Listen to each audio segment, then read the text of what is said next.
We have reached another Friday. Friday is my favorite. Friday is your favorite. Friday is everyone's favorite. Welcome back. Another episode 5 of the Quick Bricks NBA DFS Podcast. Once again, I hope you guys are enjoying your Friday. I'm not going to lie. I would be enjoying mine a lot more. Just let me go ahead and throw out a little bit of advice. On a 4-game slate, as we had last night, I would highly not recommend pretty much fading one game. And with that being said, I would definitely not fade one game that has LeBron James, Nikola Jokic, and guys like that. So that's kind of how my night ended. Although I had some good stuff. I was all over the Magic yesterday. I really liked the Magic in the Portland game. That game was definitely not disappointing. It was quite the game. Had a few other good calls, but yeah, I'll take the L on pretty much fading the Denver and the Laker game. But anyways, hey, it's Friday. It's a new day. Thought there was more games on this slate, but there's only 7. So good for me, and maybe not so good for you guys. I know you guys probably like the big slates. I do too. But 7 games is very manageable. But I'm not going to lie. After looking at this slate so far, it's kind of crappy. Got a bunch of big favorites. It's Friday. You know what Friday has been in the past in the NBA? It's been the blowout Friday. It's been teams just totally getting demolished. So already a few high totals on the board. It looks like every let's see, Charlotte by 9.5, Golden State by 12, Toronto by 11.5, New Orleans by 9.5. It's going to be one of those nights where you really need to pick and choose. You might have to play some dumpster divers. I mean, that's just looking like the night it's going to have to be. I'm not going to lie. I'm actually recording this in my truck on the way to work. I didn't even realize that I had to be at work today an hour and a half early. So that's cool, but don't worry. We're going to get through this. So if it does get a little choppy and break up a little bit here and there after about the first 4 games, that's because that's all that I've got wrote down. So we're going to wing it. But let's go ahead and jump right on into this thing. So Chicago at Charlotte, total of 227. As I mentioned, Charlotte's 9.5-point favorite here. Let's see. Bobby Portis is out 4 to 6 weeks. The terrible season that Chicago is having already it just got worse. No Dunn. Like I said, no Portis. Mark Caitlin's not back yet.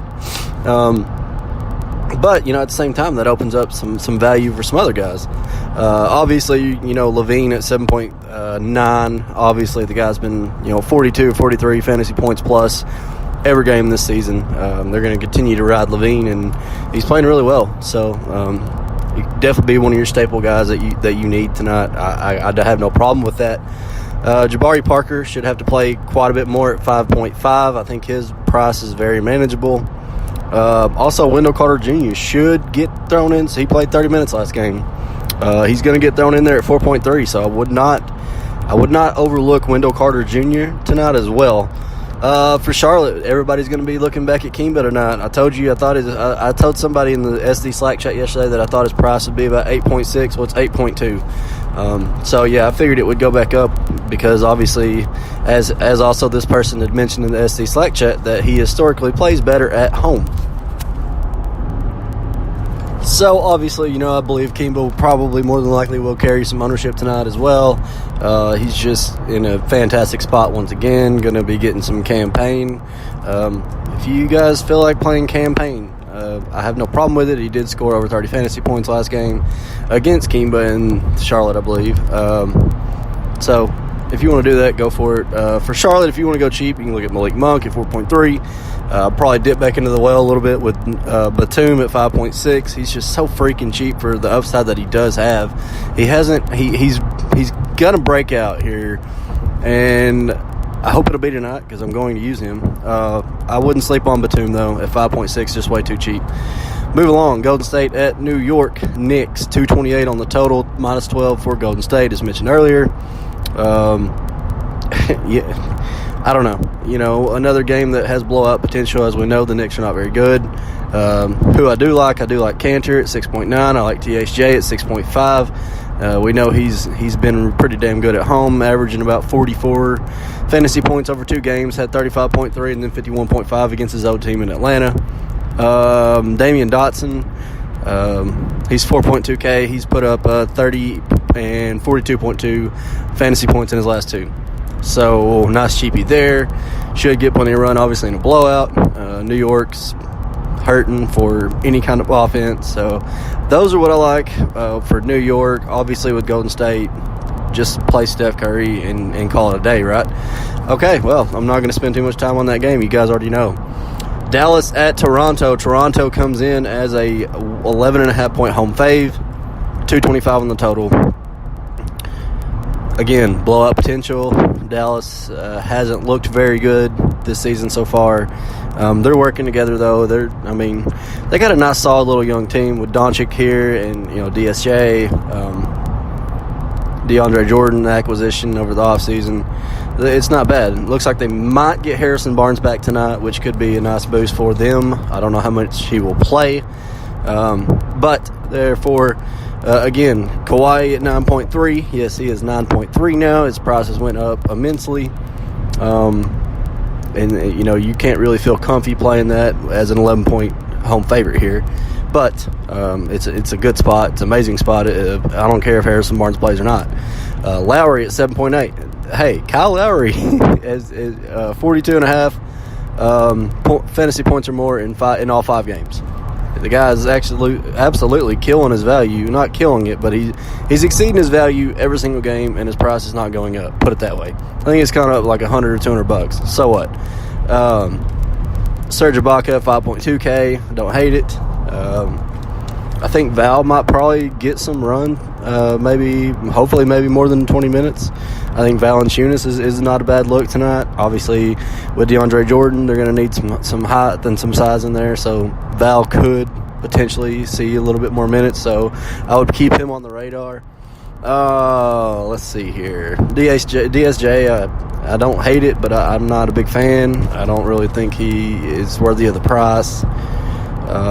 Just because it went up a little bit after last game. So mostly that's where I'm going in that game. Wes Matthews, Danny Green, you can look at those guys for cheapies. They've been playing really well. As mentioned, Danny Green's been on the pod a couple times already.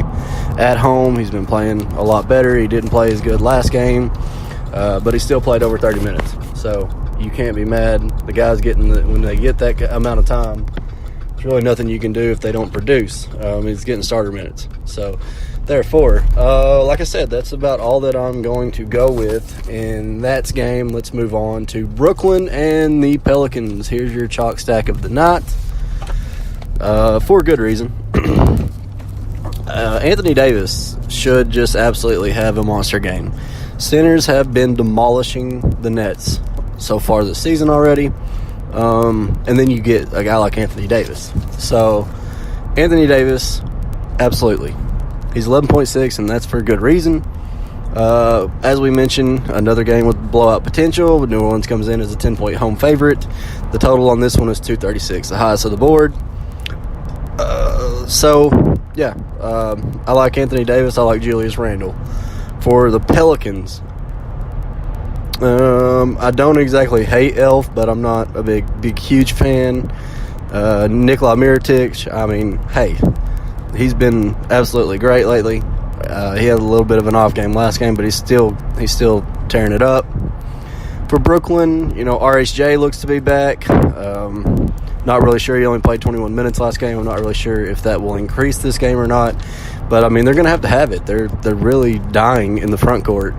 Still no DeMar Carroll. Still, they're struggling. So, with that said, RSJ might be worthy of a look. He's cheap. But you just don't know how many minutes he's going to get. My boy Joe Harris at 4.8. Hey, Joe Harris has been playing well. His price it's went up a little bit, but it hasn't went up much. So, Joe Harris at 4.8. Ed Davis has pulled down double-digit rebounds in 2 of his 4 games, and in the other 2, he pulled down 7 and 8.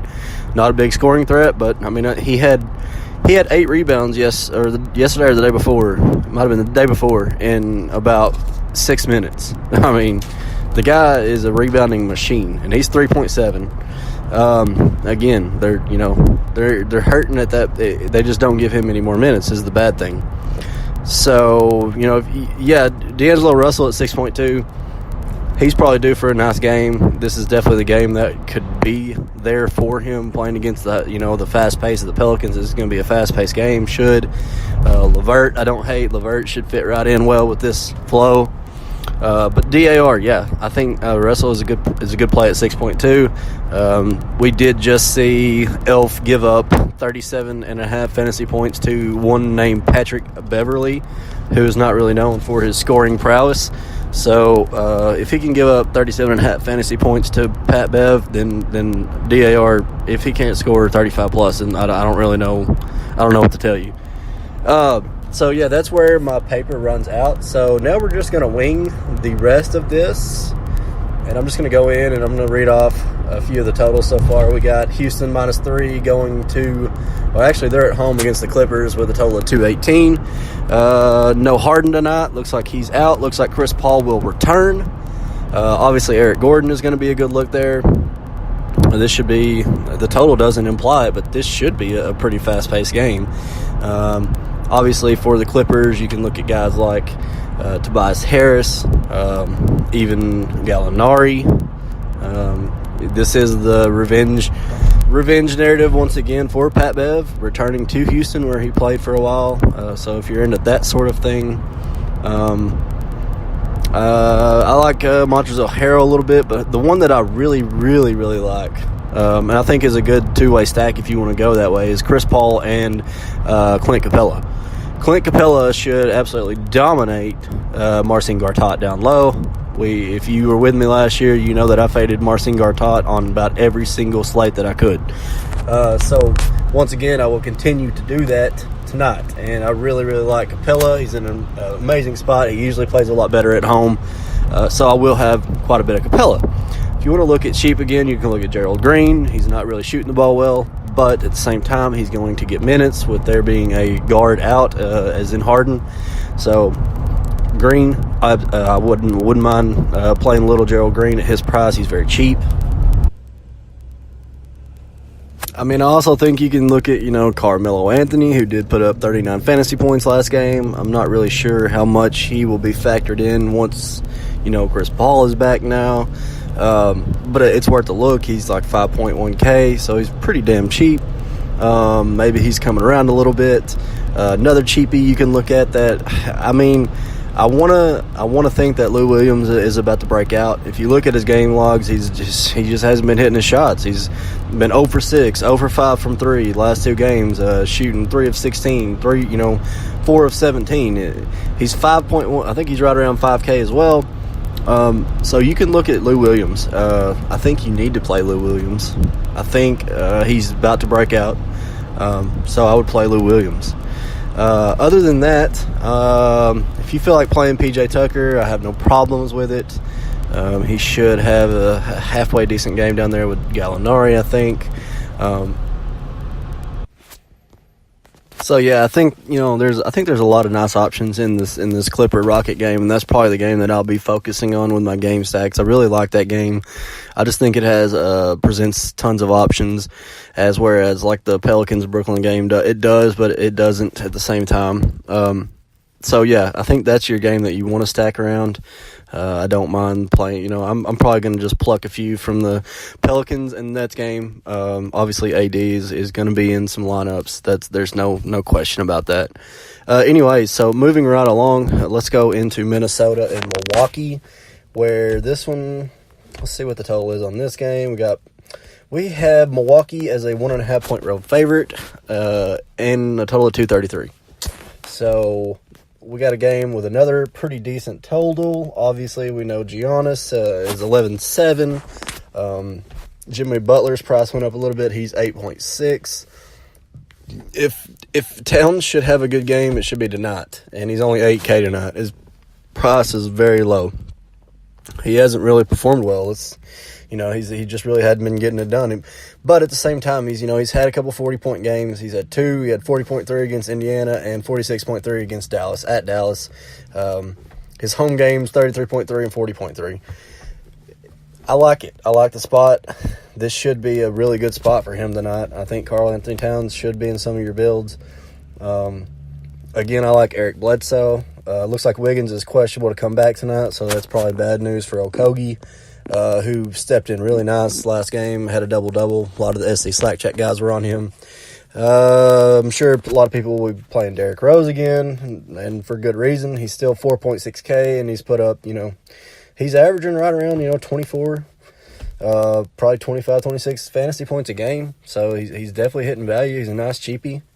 Nothing wrong with that. Let's see here. Yeah, so the main ones, obviously, you're going to be Giannis, Butler, Towns, Bledsoe. Don't believe I'll be on Teague. I don't believe I'll be as much on D-Rose. I'm not exactly sure on that one yet. I'm going to have to see whenever I start building. But Okogie, of course, he was already getting good, decent minutes before Wiggins got into his injury or whatever and missed last game. So Josh Okogie is not a bad look again. He's 4.1K. So I don't hate that at all. If you want to look at, let's see, I think that's about it. I think that's all that I'm going there. That's all that I really care about. And that's going to bring us to the last game on the slate, and that is Washington at Sacramento. Washington coming in as a 5-point road fave, and the total 235.